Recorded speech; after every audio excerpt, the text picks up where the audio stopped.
Salut! Aujourd'hui, je te coach et te propose un petit kit de survie spécial bac pour réviser la poésie. Je rappelle que le programme de première se concentre sur une période très précise, du 19e siècle jusqu'à nos jours. Pourquoi le 19e ? Parce que c'est un siècle de renouvellement, de révolution de l'écriture poétique. Les règles s'assouplissent, les poètes commencent à se libérer, commencent à oser. Dans cette vidéo, tu vas pouvoir réviser les mouvements littéraires poétiques qui t'intéressent pour la première, les principales règles de versification et les marques de la poésie moderne, quelques figures de style essentielles et enfin les 4 fonctions magiques de la poésie. À tout de suite!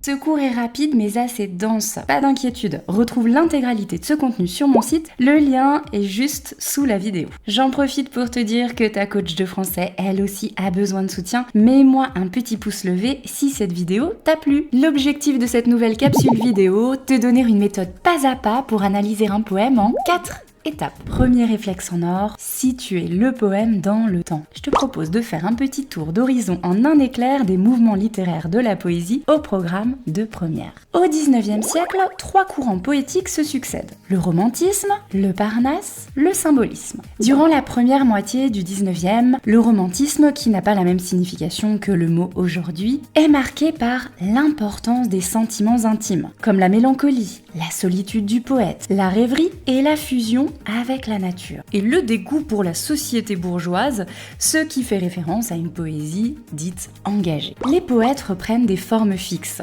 c'est-à-dire des structures de poèmes imposées, mais les modernisent. Ils créent également des ruptures de rythme dans l'alexandrin par exemple.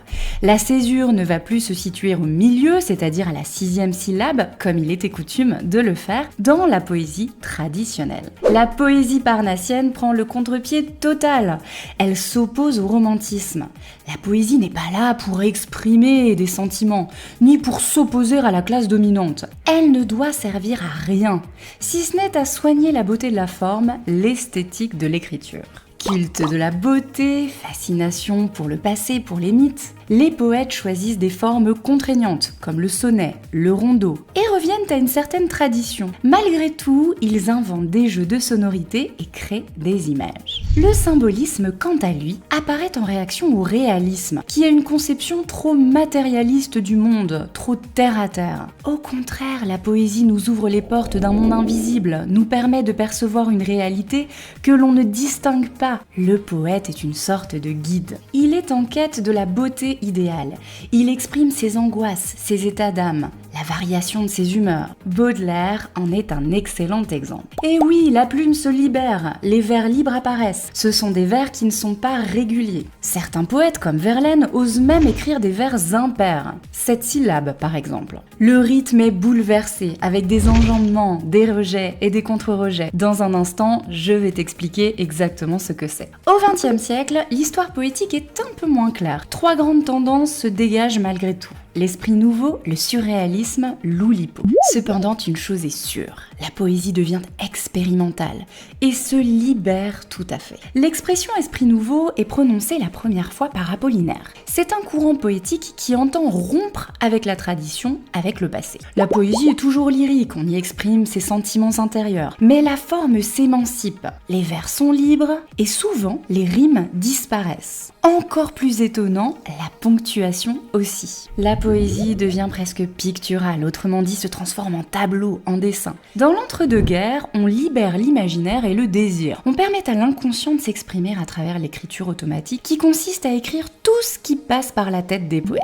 Il s'essaie même à l'écriture sous hypnose. Le rêve, l'inconscient, les désirs refoulés, le corps féminin. Voilà ce qu'esquisse le surréalisme. Les poètes proposent des images très insolites. Par exemple, la terre est bleue comme une orange. C'est nouveau ça, tiens. Figure-toi que l'oulipo réunit des écrivains passionnés depuis 1960. Leur but ? Développer une littérature expérimentale et travailler sous contrainte. Autrement dit, rédiger un texte en appliquant une consigne. La poésie devient une sorte de jeu, un défi. Par exemple, écrire un poème avec des antérimes. Autrement dit, des rimes au début des vers. Tu seras d'accord avec moi, c'est original. Il y a enfin ces poètes qui sont un peu inclassables, comme Francis Ponge, qui célèbrent le quotidien. Des objets banals comme des huîtres, un cajot, une bougie, deviennent une véritable source d'inspiration. Deuxième étape essentielle, montrer que tu es un expert ou une experte en examinant ton poème et en te penchant sur la technique.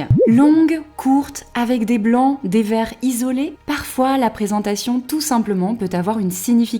Elle peut exprimer, dessiner une idée en lien avec le thème du poème. Morale de l'histoire, n'oublie jamais d'observer ton texte et de regarder les premiers mots ainsi que les derniers mots pour repérer un éventuel effet de boucle. Es-tu face à une forme fixe, une forme imposée? Un sonnet, je le rappelle, est composé de 2 quatrains et de 2 tercets. Un rondeau, 13 vers de 8 à 10 syllabes. Un pantoum, 16 vers présentés sous la forme de 4 quatrains avec une construction répétitive. Une ballade, un poème avec un refrain qui s'achève par un envoi, c'est-à-dire une strophe plus courte. Même si les formes fixes sont plutôt associées à la poésie traditionnelle, tu peux noter des variations de rythme qui renouvellent ces figures imposées. Enjambement, rejet contre rejet, ou bien un petit exemple signé Arthur Rimbaud. Dans ses cahiers de Douai, il rédige des sonnets libertins. D'une certaine façon, le poète prend donc des libertés. Dans un sonnet classique, les quatrains sont indépendants des tercets. Autrement dit, le dernier quatrain se termine par un point. Dans son poème La Maline,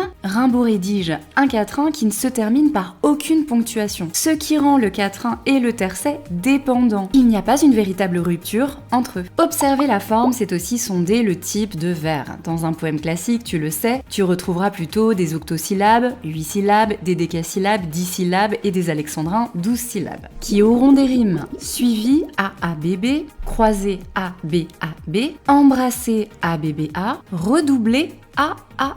Noter le type de rime, c'est bien, mais examiner les mots qui s'associent en fin de vers, c'est mieux. Un exemple très simple pour t'éclairer. Si malheur rime avec bonheur, cela crée une sorte d'antithèse qui est intéressante à analyser. Attention, au bac, tu peux aussi commenter un poème en vers libre ou en prose. Des marques d'une certaine modernité, d'une certaine liberté. Petit rappel, le vers libre est caractérisé par un retour à la ligne, comme c'est le cas d'habitude, mais par des vers irréguliers, les rimes peuvent être présentes ou absentes. Dans la prose, il n'y a pas de retour à la ligne. Autrement dit, aucune strophe apparente. Cela peut ressembler à un extrait de roman. Les rimes sont absentes, mais le langage reste poétique. Autre signe d'une certaine liberté littéraire, les effets de rythme. L'enjambement est présent lorsqu'un premier vers n'a pas de pause et que l'idée s'achève à la fin du vers suivant. Il n'y a donc pas de pause à la lecture, on enjambe la première ligne jusqu'à la deuxième ligne. Par exemple, c'est un trou de verdure où chante une rivière, raccrochant follement aux herbes des haillons. Ici, l'on a une impression de continuité, de fluidité, de longueur. Le rejet, quant à lui, est un enjambement un peu particulier.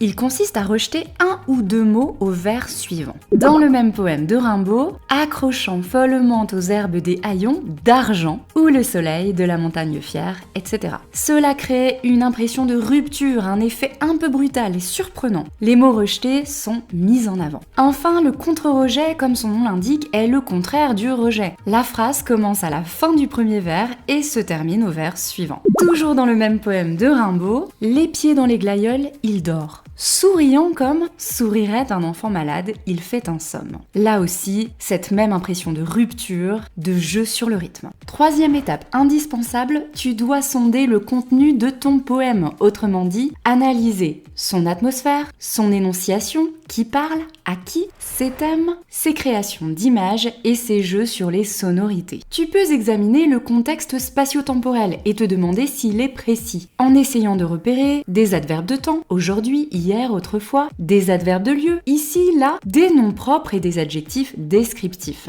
Si le lieu et le temps sont flous, cela peut créer une atmosphère mystérieuse. Tu peux également examiner le type de vocabulaire utilisé, mélioratif, péjoratif, pour décrire un lieu ou des personnages. Les sens qui sont évoqués, l'odorat, la vue, le toucher, l'ouïe, etc.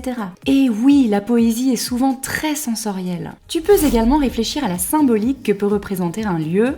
Tu dois aussi te demander qui parle et à qui. Si le poète utilise la première personne du singulier, le je, et exprime ses émotions, alors tu sauras qu'il s'agit de poésie lyrique. Bien sûr, tu dois repérer les thèmes évidents et pourquoi pas les thèmes cachés du poème. Voilà un petit échantillon pour toi. L'amour, l'amitié, la communion avec la nature, la beauté, la mort, le temps qui passe, voilà un thème très traditionnel. La guerre ou la politique, sans oublier le poète et sa mission. Pour décrypter les sons et les images, tu vas te servir de tes outils magiques, les figures de style bien sûr. Les images peuvent être créées grâce à des comparaisons, avec un outil de comparaison, des métaphores, deux éléments sont mis en relation sans outil comparatif, des personnifications, le fait d'attribuer des caractéristiques humaines à ce qui ne l'est pas, ou encore des allégories qui consistent à représenter ce qui est abstrait à l'aide d'une image concrète. En ce qui concerne les sons, l'assonance qui se termine par un E est une répétition d'une même voyelle, tandis que l'allitération qui se termine par un N consiste justement à répéter une même consonne. Je rappelle que si la répétition d'une lettre imite un son connu, l'on parle d'harmonie imitative. Petite astuce, si tu tombes sur la poésie au bac, note immédiatement sur ton brouillon la liste de ces 6 figures de style incontournables. Cela te permettra d'aiguiser ton regard. Le véritable défi lorsque tu dois analyser un poème au bac, c'est de saisir son enjeu, sa fonction. Mon super conseil, dans un commentaire composé, place cette information en dernière partie. C'est logique, tu prends du recul et tu interprètes le texte au dernier degré. Première fonction, première mission, exprimer. Des émotions heureuses, l'amour, l'amitié, pourquoi pas, ce peut alors être le signe d'un registre lyrique. Ou des émotions malheureuses, le deuil, l'angoisse, la peur de la mort, la fuite du temps, l'amour douloureux. Le registre est alors élégiaque, cela correspond au lyrisme, toutefois le sentiment dominant est la tristesse. Deuxième fonction, célébrer ou au contraire dénoncer. Un fait, un événement, une personne ou un groupe de personnes. Si le poème consiste à célébrer, à faire un éloge, à rendre hommage, le registre sera alors laudatif. Si le poème dénonce, autrement dit critique avec virulence, un fait ou une personne, alors la poésie sera dite engagée. Troisième fonction, révéler, déchiffrer les différentes facettes de la réalité dont le lecteur n'a pas toujours conscience. Le poète apparaît alors comme un guide, il nous permet d'ouvrir les yeux sur le monde, sur ses lumières ou sur ses parts d'ombre. Quatrième et dernière fonction, inventer un nouveau langage, avec des néologismes, c'est-à-dire des mots créés par l'auteur, des jeux de sonorités, des images très originales. J'espère que ce contenu t'a bien aidé, retrouve mes autres vidéos spéciales bac sur ma chaîne, à bientôt!